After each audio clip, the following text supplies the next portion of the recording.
So today we are going to discuss about the scalp.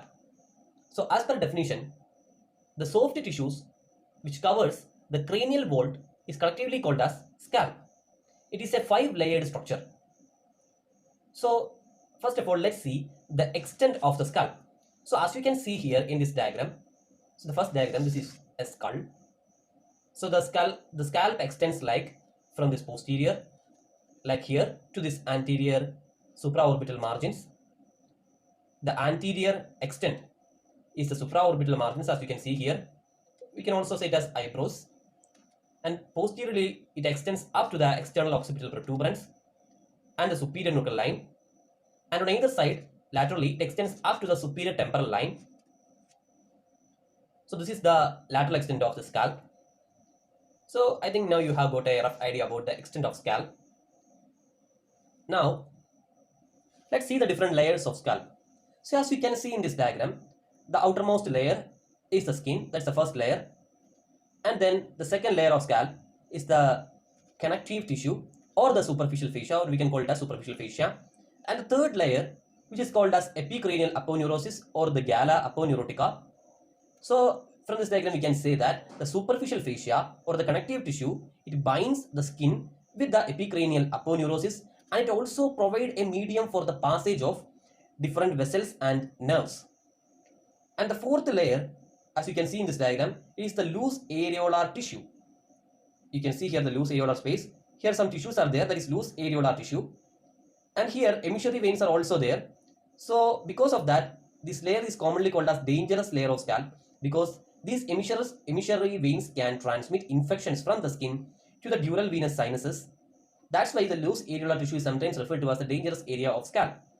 And the fifth layer, as you can see in this diagram, is the pericranium. So these are the different layers of scalp. So beneath the pericranium, you can see the skull and the dura mater, arachnoid mater and pia mater, and you can see the dural venous sinuses. So this is another diagram of the layers of scalp.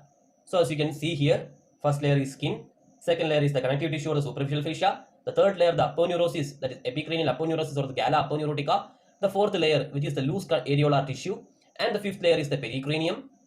And you can see the dural venous sinus here, and the diploic veins passing through here, and the emissary veins which traverses through this loose areolar tissue.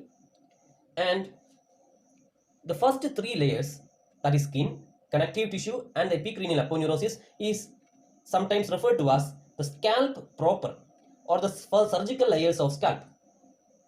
Again, I'll say the first three layers, that is skin, the connective tissue and the epicranial aponeurosis, is sometimes referred to as the surgical layers of scalp or the scalp proper.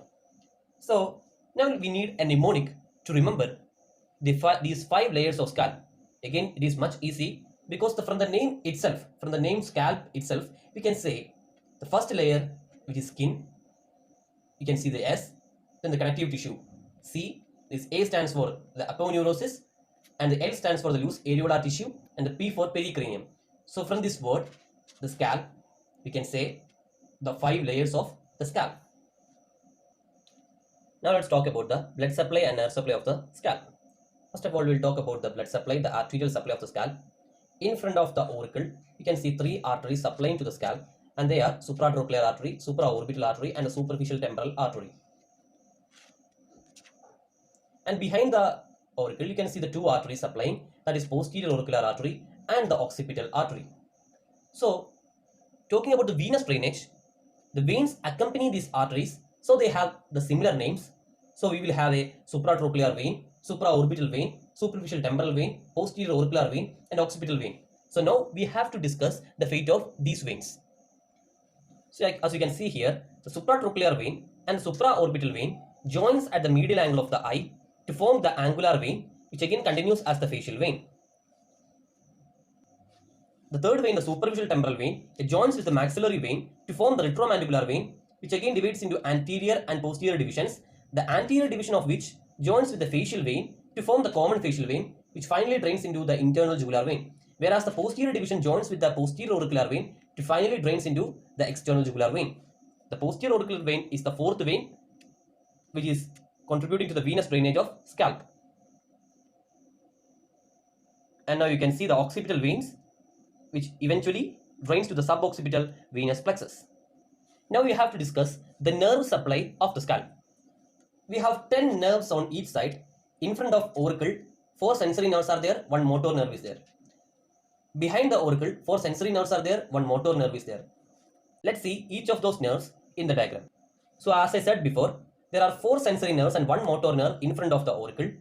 So in this diagram you can see the sensory nerves are supratrochlear nerve, supraorbital nerve, zygomaticotemporal nerve, auriculotemporal nerve, and the motor nerve in front of the auricle is the temporal branch of facial nerve. And behind the auricle you can see 4 sensory nerves and 1 motor nerve. And the sensory nerves are great auricular nerve, lesser occipital nerve, greater occipital nerve, third occipital nerve, and the motor nerve is posterior auricular nerve. Now let's talk about the lymphatic drainage of scalp. The anterior part of scalp, from the anterior part, the lymph is drained to the preauricular or parotid lymph nodes. From the posterior part, lymph is drained to the posterior auricular or mastoid nodes and the occipital lymph nodes. So that's all about the lymphatic drainage. Now we have to mention one applied aspect of scalp. So this is an important applied aspect of scalp, which is the dangerous area of scalp. The fourth layer of scalp, that is the loose areolar tissue, is commonly called as the dangerous area of scalp because infection which may take place in the subaponeurotic space with pus collection may readily spread to the intracranial sinuses through the emissary veins. We have already seen these emissary veins in a previous diagram. So as you can see here, the emissary veins which takes this infection, these particles from the subaponeurotic space is connected to the dural venous sinuses and it travels to the fourth layer of scalp.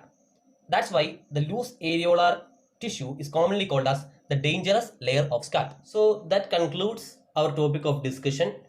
We will be back in another video. So until then, bye.